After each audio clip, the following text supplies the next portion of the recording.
We'll fucking beast them. We'll go full fucking beast! Succession Season 3, the Emmy Award-winning series, has returned, but how is this season compared to others? Before I get into it, this is going to be full of spoilers for Succession Season 3. You have been warned. We end on Season 2 with a huge cliffhanger. Kendall has dropped a bomb, saying that Logan has been responsible for all these crimes that have been happening in the business, covering him up. Now we get to see the fallout of all of that. It's been over 2 years since that episode premiered. Things got pushed back because of COVID. But how is Season 3 compared to Season 2? And overall, for the whole entire series. I fucking love this season. This was another incredible season of television, another incredible season from Succession. Succession right now is cementing themselves as one of the best TV series ever made. This season is damn near perfect in my opinion, just like Season 2. I really don't know which season I like better. And if you put a gun to my head, I really couldn't tell you. I really have no idea. I did not watch Season 2 live. I actually watched it for the first time about 8 months ago, but I was lucky enough to watch Season 3 live. So I got to see people's initial reactions to when certain episodes would happen and that sort of thing. And I found the reactions throughout the season pretty interesting. People were complaining about how episodes seem repetitive. And I get it. It seemed like there's a problem. It gets wrapped up, and there's another problem. It gets wrapped up. And it seemed like they weren't really getting anywhere. But I cannot lie, every single episode was still extremely fascinating, so well made, perfectly acted. It's just top tier television. And after watching the finale, I realized that there are a lot of things throughout the season that seem repetitive, but were extremely important to setting up that bombshell of a finale and making the story overall make sense. I can see why people react a certain way whenever something doesn't seem like it's as good as maybe a previous season, or they haven't seen the whole picture of it. I can admit, with Dave's Season 2, the FX show, I really was not enjoying myself the first half of the season, and after I got to see the finale and how it all wrapped up, I will say I appreciate the first half a lot more. I guess the difference with Succession is I really still enjoyed myself with these episodes, even though they seemed repetitive. But after watching the finale, I think they're important. It makes me appreciate this season as a whole because there are so many little things, the details and things that revealed this bombshell of a finale. Specifically with Tom. Throughout the season, Tom is making his moves. He tells Logan he would go to jail for him if it came down to that. Shiv doesn't seem to really care if that happens. In a way, she kind of wants that to happen. Because of that, Tom realizes the family as a whole doesn't really care about him. So he's going to get his. He says that line to Kendall in the episode where they're picking the president, which that episode is, I think, somewhat scary because it seems too real. But in that episode, he says, you're going to get fucked because you always get fucked. And I've never seen Logan get fucked. So it all makes sense that Tom eventually betrays Shiv and the siblings and sides with Logan because he knows he'll win with Logan, and also he knows the siblings, including Shiv, just don't give a shit about him. It's those little details throughout the whole entire season that make the season great. This is the type of show that is so well written that if you're not paying attention to the little details, you're just not going to appreciate it as much. I'll be honest, I am excited to see Tom and Greg make their way to the top. Because that's all I've always wanted, because I love Tom and Greg. They're my two favorite characters in the show. Even though Greg is turning into a scumbag this season, like he had that crush on Kendall's assistant, and then immediately is trying to bang that princess and make his way up the ranks. Like, he's slowly turning into a Roy. It's kind of fun to watch. It's kind of fascinating, but I hope he's not a total scumbag. But the more I think about it, everyone on the show is a scumbag. There's not one good person in the show. So, it makes sense. But I'm just happy to see Tom and Greg making their power move. Because now it is a realistic scenario to see Greg and Tom on top. Winning it all. And it's something that if you watch the first episode of the show, it just doesn't make any sense. Because you really underestimate those two. And that last shot where Shiv just looks extremely pissed off because she knows that Tom betrayed her. It's a look that is interpreted in different ways in my opinion. She's obviously going to kill him. That's one. She's going to go after him. It's also she's pissed off her husband just betrayed her, But I think it's also she's pissed off at herself because she underestimated him. She married him because she thought he would just stick around and kind of be a pushover.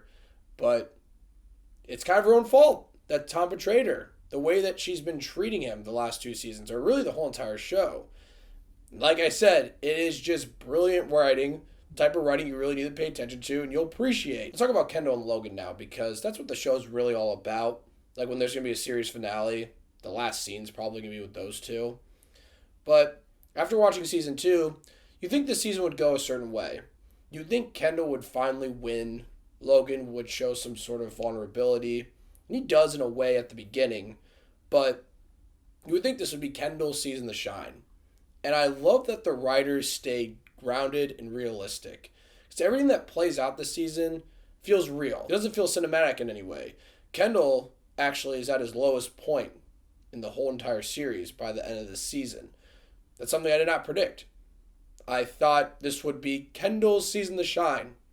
And no. Logan's too powerful. Logan always fucking wins. And he does here. And that's just brilliant by the creators and the writers because they just know their characters too well. Kendall throughout the season just makes a lot of moves that are frustrating, but it's in his character. It's not unrealistic. It's not out of character. It's nothing like that. So it makes sense for him to lose and for Logan to win. And the writers do this in such a way that you get some sort of hope for Kendall. You really do. But just never plays out well for him. The rest of the series, I really have no idea what's going to happen to Kendall. I could honestly see him having a very dark ending to his character. I really don't know. It just seems like, I don't know how you ever beat Logan. He's like the most powerful person ever. He picked the president, for God's sakes. I mean, and he's not president yet, but he literally picked who the president's going to be. How do you beat that? And like I said before, I'm just happy the writers stayed with their roots and didn't get too crazy. Didn't fall in like fan service or anything like that. They're like, no. This is what would actually go down if something like this was happening in real life. It's brilliant. That's all I can say. It's brilliant. Really wish I could talk about every moment I loved from this season, but this video would be like 3 hours long. It opened up great. I think it was always paced well. I was never bored. It has the funniest moment in the whole series by far, in my opinion, when Roman accidentally sends Logan a dick pic, and his acting is just perfect. It's like the funniest thing ever. He needs an Emmy for just that scene alone. I mean, it is absolutely bonkers. It's one of the cringiest moments I've ever seen in a television show or a movie, and that was surprisingly even built up well. Like, everything that happened this season has been building these moments in season 1, season 2, and season 3. The little details, I'm telling you, the little details. These episodes sometimes can feel repetitive, but in the grand scheme of things, the little moments, the little moves these characters make end up revealing the big bang in the finale. And it's also those moves that happen with the company, like those bigger moves, but it's really those little details. That's what makes this show so great. I'm sure there's many meanings to a lot of things that happened in this season that when I read about more, it's going to even make me appreciate the season even more. Moving forward, I really don't know what they're going to do. I mean, they sold out. Kendall, Shiv, and Roman, seems like they're out of the company. So I don't know what's going to happen. It just seems like Tom and Greg have propelled themselves to the top, which I absolutely love. I am excited to see what they do with that. But this is the type of show that each finale has had a huge moment that has built to that moment. And after that moment has happened, I really have no idea where they go next. And those are the best types of shows. Those are the types of shows that keep you wanting to watch and are just brilliantly written. And like I said, season 4 is confirmed. I'm excited for it. But I really have no predictions. I feel like every prediction I have is going to be wrong, just like I did with season 3. And I hope I'm wrong because I don't know what I'm talking about. And these writers clearly know what they're doing. Season 3 of Succession was absolutely brilliant. Another masterful season for one of the best shows on television right now. This show and the season has some of the best performances I've ever seen in television. It feels real and grounded. Feels like you're watching these events actually play out in front of you. It's cringy, it's awkward, it's hilarious, it's devastating, it's absolutely amazing. I never lost interest throughout the whole entire season. It's extremely well paced, but the best part about this show is the writing. These writers clearly understand these characters. They keep everything grounded with the situations, but also how characters react to things. It's the little details in the show that make it great. These little details that build on each other to where we get that big reveal of the finale. This finale is absolutely insane. Succession right now is cementing itself as one of the best TV series ever made. And you're not watching it right now, I highly suggest you get started. Season 3 of Succession gets 10 Davy Daves. It's over! It's over! Now I know how all of you have felt after you saw the season 2 finale, and you had to wait over 2 years for season 3. Luckily, fingers crossed, there will be no production delays for season 4. And I think it's supposed to come out like in a year, maybe. But then I did read, I think they're going to start filming in like June. So I don't know how that's possible. So maybe I have to wait 2 years as well. Fuck. So, season 3 of Succession. Let me know what you guys thought. Have you seen it? I am curious to hear. And thank you so much for watching. Click here to see more of Davy Dave's Takes.